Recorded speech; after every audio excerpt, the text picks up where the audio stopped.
What's up, YouTube? How y'all doing today? I'm here in Nashville, Tennessee. I'm sitting here with Chrissy Freitas.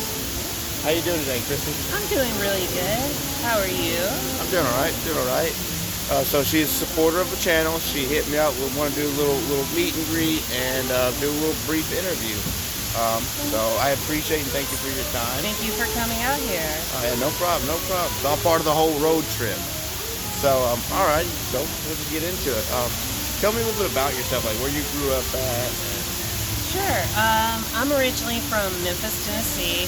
Memphis and Nashville kind of sort of have a rivalry, so it's kind of interesting that I ended up coming out here. But I lived Traitor. Yes, I've been labeled that.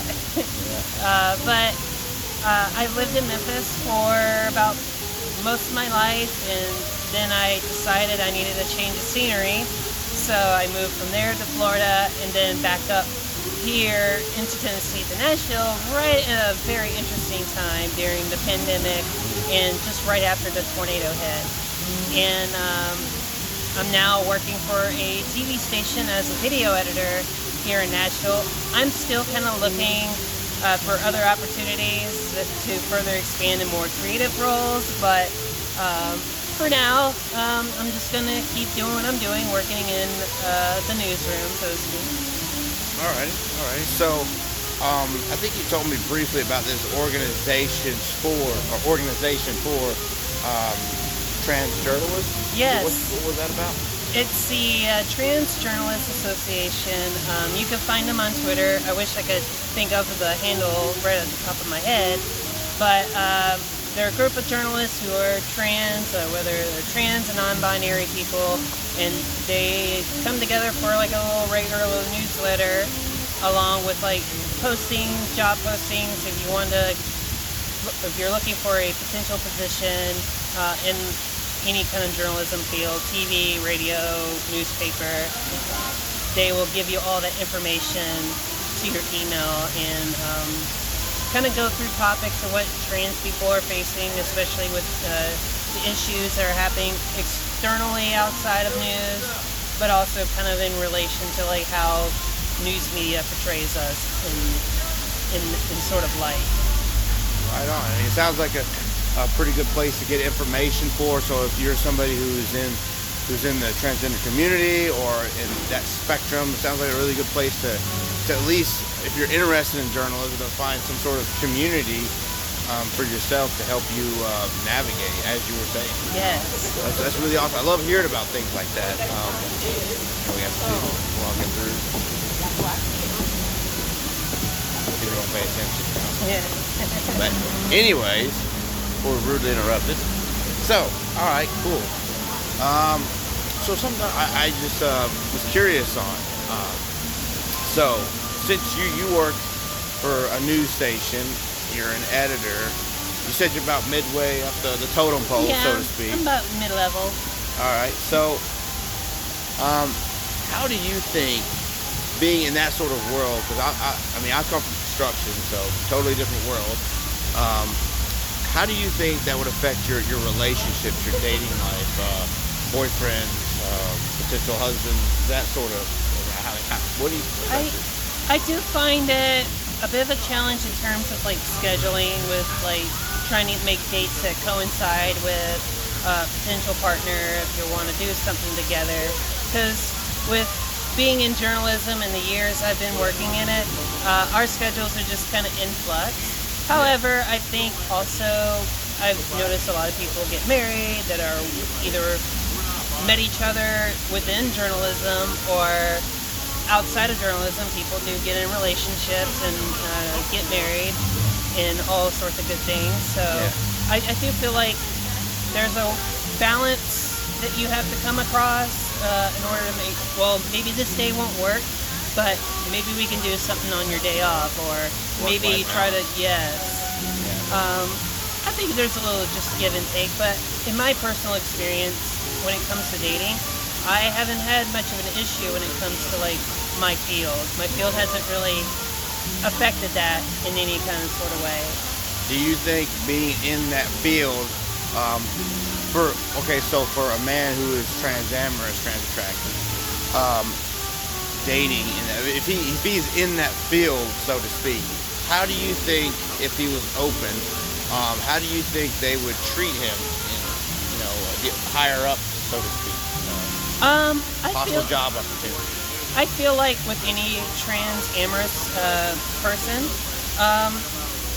especially in journalism, there isn't really much discrimination against, like, based on whether you're trans, gay, lesbian, skin color, nationality. I haven't really. I mean, there are places certainly that will discriminate you, but those are very few and far between. I found a lot of like newsrooms, in my experience, to be very accepting, especially of my gender identity. So I haven't come across that. It's very refreshing to hear. Like, 'cause, again, I come from the world of construction, as y'all know, and you get judged left, right, twice on Sundays. Like, wow. But yeah, it's very refreshing, and I'm happy that you found a career fit, and I'm happy people in your field are educated on the matters, or at least respectful on the matters, to respect people's wishes and how they choose to be and exist in this life. So I mean, kudos to you. I'm glad you have something like that. And to any man in that career field, sounds like, based off of Chrissy's experience, that you're in a good field, at least as far as that goes, judgment and discrimination. All right, cool. Alrighty. Do you have any other questions for me, or any concerns, or anything out of curiosity? Or Actually, I got one thing. So outside of YouTube, what hobbies are you into? Like, I think you mentioned one time you are into gaming, and I forget what else. Yeah, I'm usually pretty busy, guys. I don't have a whole lot of hobbies, but I'm an amateur power lifter. I mean, I don't do any competitions or anything like that, but I just lift weights like 5 days a week, 46 times a week, on average 5. And I haven't picked up a video game controller and played video games since March. Oh wow! Yeah, so I've been super busy. This whole YouTube channel, I mean, it's getting more and more. Like, I'm putting out about as much content as before, with the exception of this road trip, because I'm putting out content every day because I'm off, I'm not working. But also too, it's getting to a point where I'm getting reached out by more and more people. Like, I do other like YouTube channels and podcasts. The Men Like Us podcast with Chris Patterson. He runs that whole bit. I do a lot of stuff on his channel.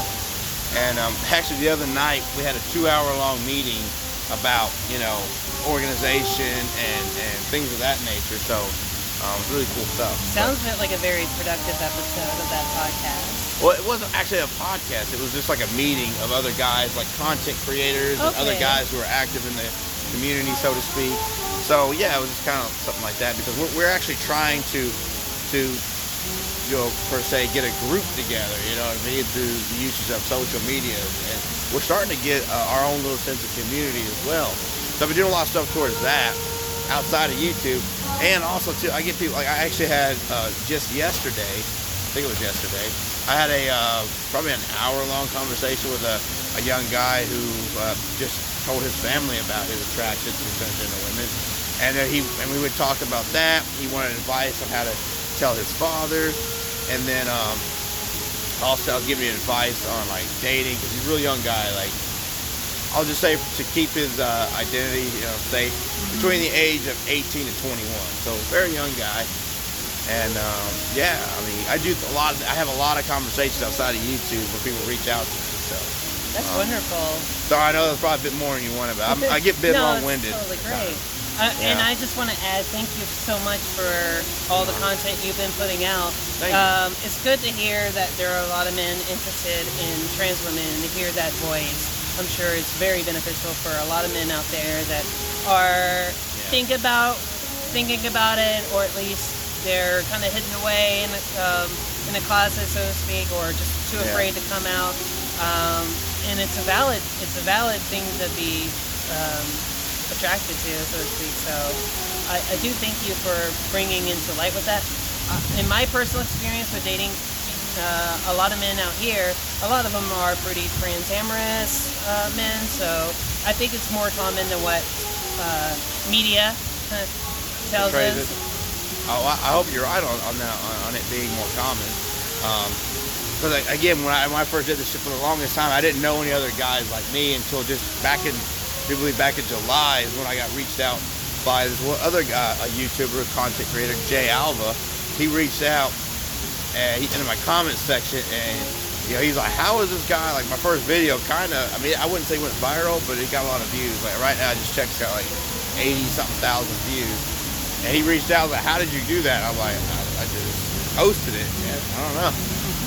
But yeah, no, me and him, we've done some content together, and yeah, he's a real cool cat.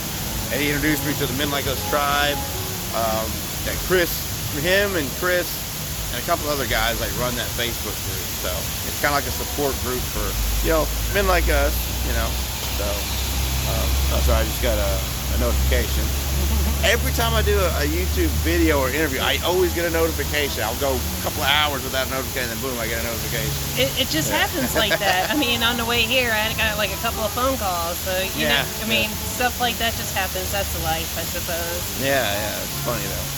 But all right. Well, I think we covered some good content here. Is there anything else you'd like to say for the record, or want other guys know, or other people in the community to know? Or well, I'm single. No.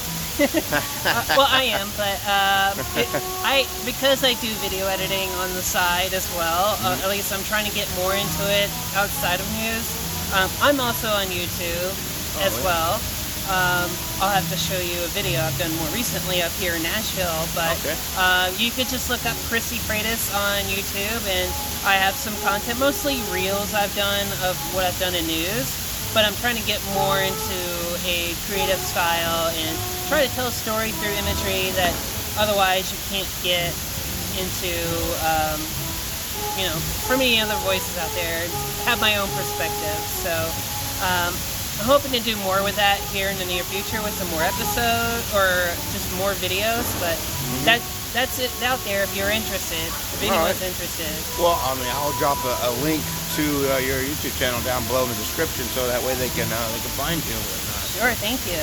Oh yeah, no problem. Yeah, no, I mean, it's what it's all about on YouTube. Like I like to set these up as like conversations and interviews and stuff like that, because I believe social change happens.